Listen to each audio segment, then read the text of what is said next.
చామంతి ప్రేమిస్తున్న విషయం వెంటనే ప్రేమ్ కూడా తెలిసిపోతుంది. ఆ చీటీలు తీసుకొచ్చుకొని తన రూమ్లో కూర్చొని చూస్తూ ఉంటాడు. అప్పుడే చాలా బాధపడుతూ ఉంటాడు. అంటే చామంతిని నేను ప్రేమించేది కాకుండా చామంతి కూడా నన్ను ప్రేమిస్తుందా, అయ్యో దేవుడా అని చెప్పేసి బాధపడుతూ ఉంటాడు. అది సమయానికి నిషా తన రూమ్లోకి వస్తుంది. ఒక్కసారిగా చేతిలో ఉన్న ఆ చీటీ చూసి నిషా అడుగుతూ ఉంటుంది, ఏంటి ప్రేమ్, ఎంగేజ్మెంట్ అయిన తర్వాత హ్యాపీగా మనం అలా బయట తిరిగొద్దాం అనుకుంటే రూమ్లో కూర్చొని ఏం చేస్తున్నావు? అవును, ఈ పేపర్స్ అన్నీ ఏంటి? అబే ఏం లేదు నిషా, ఏంటి ఒక్కసారి చూపించు అని అంటుండగా, అబే ఏం లేదు. అవును, బయటికి వెళ్దామన్నావు కదా, సరే ఒక 10 నిమిషాలు నేను ఫ్రెష్ అప్ అయి వస్తాను, నువ్వు వెళ్ళిపో అని వెంటనే నిషాను బయటికి తోసేస్తాడు. ఒకవేళ ఈ విషయం నిషాకి తెలిస్తే ఇక వెంటనే అమ్మకి విషయం చెప్తుంది. ఇక మామ్ చామంతిని ఇక్కడి నుంచి శాశ్వతంగా బయటికి పంపిస్తుంది.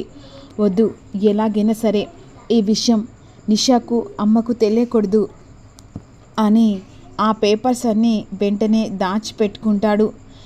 చామంతిని కలిసి, చామంతి నా మీదున్న ప్రేమను నేను ఎలా చెప్పాలి అనుకున్నాను, కానీ చామంతి కూడా నన్ను ఇంతలా ప్రేమిస్తుందని అస్సలు అనుకోలేదు అని అనుకుంటూ ఉంటాడు.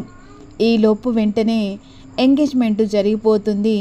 పెళ్లి ముహూర్తాలు పెట్టుకుందామని చెప్పేసి నిషా వాళ్ళ ఫాదర్ మదర్ వెంటనే ఇక్కడికి వచ్చేస్తారు. ఇక ఎంగేజ్మెంట్ ప్రకారం నిశ్చితార్థం పెళ్ళి డేట్ కూడా ఫిక్స్ అయిపోతుంది. ఇక నిషా చాలా సంతోషపడుతూ ఉంటుంది. ఇక్కడ ప్రేమ్ మాత్రం ఎలాగైనా ఈ పెళ్ళి జరగకూడదు, నా పెళ్ళి చాముతో మాత్రమే జరగాలి అని అనుకుంటూ ఉంటాడు. ఇక మరోవైపేమో చామంతి మాత్రం చాలా బాధపడుతూ ఉంటుంది. వెంటనే చామంతి ప్రేమ్ చేసిన మోసానికి దిగమింగుకొని ఎదురుపడే సమయంలో ఇక చామంతి ప్రేమను చూసి అవాయిడ్ చేసి అక్కడి నుంచి వెళ్ళిపోతూ ఉంటుంది. అదే సమయానికి రోజా ఈ విధంగా చామంతితో అంటూ ఉంటుంది, ఏంటి ఈ 2 రోజుల నుంచి నిన్ను గమనిస్తూ ఉన్నాను, ఏదో తెలియని బాధతో చాలా బాధపడినట్టుగా అనిపిస్తుంది, కాకపోతే ఏంటని చెప్పేసి ఆలోచిస్తూ ఉన్నాను అని విధంగా అంటుండగా వెంటనే చంద్రిక వస్తుంది. ఏంటమ్మా చామంతి, కిచెన్లో చాలా పని ఉంది రా అని చెప్పేసి అక్కడ రోజా మాటలు విని చామంతిని తీసుకెళ్తుంది. చామంతి, రోజమ్మ మాటలు విని చాలా బాధపడుతున్నావా? అయినా పెద్దవాళ్ళు వాళ్ళు ఎలాంటి నిర్ణయం తీసుకున్నా చెల్లుతుంది, మనం లేని వాళ్ళం ఒక కూడుకు చేసుకొని ఇంకో కూడు కోసమని బ్రతికే వాళ్ళం అనే విధంగా అంటూ ఉంటుంది. అప్పుడు వెంటనే చామంతి నిర్ణయించుకుంటుంది, నిజమే, ఇక గాలికి అందలు వేయడం అనేది మన మూర్ఖత్వం. నేను డ్రైవర్ బాబుని మాత్రమే ప్రేమించాను, ఈ ఇంటి ఇక యువరాజ్ని కాదు నేను ప్రేమించింది. ప్రేమ నా వైపే ఉంది కానీ ప్రేమ్ వైపు లేదు కదా, అలా అని చెప్పేసి నేను నా మూర్ఖత్వంతో ఇలా ఉండడం కూడా కరెక్ట్ కాదని చెప్పేసి చామంతి తనకు తన మనసుకి నచ్చ చెప్పుకుంటూ ఉంటుంది. ఈలోపు ప్రేమ్ చామంతి దగ్గరికి వస్తాడు. చామని చెప్పేసి పిలుస్తుండగా, చెప్పండి బాబు గారు, ఏమన్నా కావాలా? ఏం లేదు చామంతి, నీతో మాట్లాడాలి. నాతోనా? నాతో ఏం మాట్లాడతారు? మాట్లాడదు చామంతి, ప్లీజ్ చామంతి, నీతో కాసేపు మాట్లాడలే. మీరు పెద్దవారు బాబు, మీలాంటి వాళ్ళ గురించి ఇప్పుడిప్పుడే నేను తెలుసుకుంటున్నా. నేను పిచ్చిదాన్ని బాబు, అమాయకురాల్ని కూడా. ఎందుకంటే అందరినీ నమ్ముతూ ఉంటా, ఆఖరికి వచ్చేసరికి నాకు నేనే వేసుకునే శిక్షలలో ఆ దేవుడు వేస్తాడో లేకపోతే నాకు నేనే విధించుకుంటానో అర్థం కాదు బాబు. మీలాంటి పెద్దవారితో మాతో మాటలేముంటాయి బాబు. చామంతి, ఎప్పుడు మాట్లాడింది ఇలా మాట్లాడుతున్నావేంటి?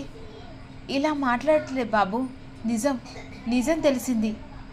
తెలిసింది కాబట్టి ఇక్కడి నుంచి చాలా జాగ్రత్తగా ఉండాలని అనుకుంటున్నాను బాబు.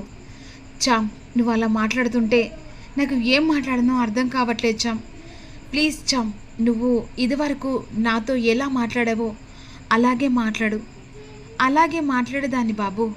అంటే డ్రైవర్ బాబు అని చెప్పేసి కొంచెం చనువు తీసుకొని మాట్లాడాను. కాకపోతే అది నా పొరపాటు. డ్రైవర్ బాబు ఈ ఇంటికి యువరాజ్ అని తెలియక మీతో చనువు తీసుకొని మాట్లాడాను బాబు. అలా మాట్లాడినందుకు నన్ను క్షమించండి బాబు. మీరు పెద్దవారు, మేము మీ చేతి కింద మోచే నీళ్ళు తాగేవాళ్ళం. అయినా మీరెక్కడ మేమెక్కడ బాబు. చామ్, నువ్వు అలా మాట్లాడకు. నువ్వు అలా మాట్లాడుతుంటే నీకు నేనేం సమాధానం చెప్పాలో అర్థం కావట్లేదు. ఇదివరకు నువ్వు నాతో డ్రైవర్ బాబు ఎలా మాట్లాడదానివో అలాగే మాట్లాడు. నేను ఒక విషయం అడగడానికి వచ్చాను. ఏంటి బాబు అడగడానికి? ఏం విషయాలుంటే? ఏమీ ఉండవు. చేసుకుంటే బతికేటోళ్ళం, చేసిన కాడికి తినేటోళ్ళం కదా బాబు గారు అని చామ్ మాట్లాడుతూ ఉంటుంది. చామంతి, నీకో విషయం చెప్పడానికి వచ్చాను. ఏంటి యువరాజు కాదు, డ్రైవర్ బాబుగా మాత్రమే వచ్చాను. నువ్వు నన్ను ప్రేమిస్తున్న విషయం నాకు తెలిసిపోయిందనేసరికి చామంతి ఒక్కసారి షాక్ అయిపోతుంది. ఏంటి బాబు, నిన్ను నేను ప్రేమించడం ఏంటి? నేనే ప్రేమించడమా? మీరు పొరపాటు పడ్డట్టున్నారు చామంతి. ఇంకా నా దగ్గర దాచిపెట్టాలని ఆలోచించకు. నిన్ను ఎంతలా ప్రేమించానో అది నాకు మాత్రమే తెలుసు. కాకపోతే నీకు చెప్తే నువ్వు నన్ను ప్రేమిస్తున్నావో లేదో అని భయంతో నాలో నేనే కుమిలిపోయాను. కానీ నువ్వు ప్రేమిస్తున్న విషయం నాకు తెలిసిపోయింది. నువ్వు అబద్ధం ఆడుతున్నావు, అది నాకు బాగా తెలుసు. కానీ ఈ పేపర్ మీద రాసిన నీ మనసులో మాటలైతే అబద్ధం ఆడవు కదా అని చెప్పేసి పేపర్ మీద రాసిన తన మనసులో బాధను ఒక్కసారిగా ప్రేమ్ చామంతికి చూపించేసరికి షాక్ అయిపోతుంది. అబ్బే, అది లేదు బాబు, నేను ప్రేమించలేదు ఎవరిని. మీరు పొరపాటు పడ్డట్టున్నారు. అంటే కళ్ళ ముంగట సాక్ష్యాలు కనబడ్డా కూడా ప్రేమించలేదని చెప్పేసి నువ్వు ఎలా అబద్ధం ఆడుతున్నావు చామ్? నువ్వు ప్రేమిస్తున్నావు. నా మీద ఒట్టు వేయి, నిజం చెప్పు. నన్ను ప్రేమించలేదని చెప్పేసి మరుక్షణం అను. ఇక నేను నీ జోలికి కాదు, నీతో మాట్లాడు కాదు, నీకు ఎదురు పడను అని అలా ఒట్టు వేయమంటది. వెంటనే ఒట్టు వేస్తుంది. కానీ చామంతి ప్రేమిస్తున్న విషయం చెప్తుందా? లేకుంటే ప్రేమించట్లేదు బాబు, మీరు పొరపాటు పడ్డారు అని అబద్ధం చెప్తుందా అనేది రివ్యూలో తెలుసుకుందాం. వీళ్ళ ప్రేమకు ఎటు కత్తబోతుందో అప్కమింగ్లో తెలుసుకుందాం. మీరు మిస్ కాకుండా ఛానల్కి ఒక్క చిన్న లైక్ చేసి కామెంట్ చేయండి. Thank you for again. Thank you so much.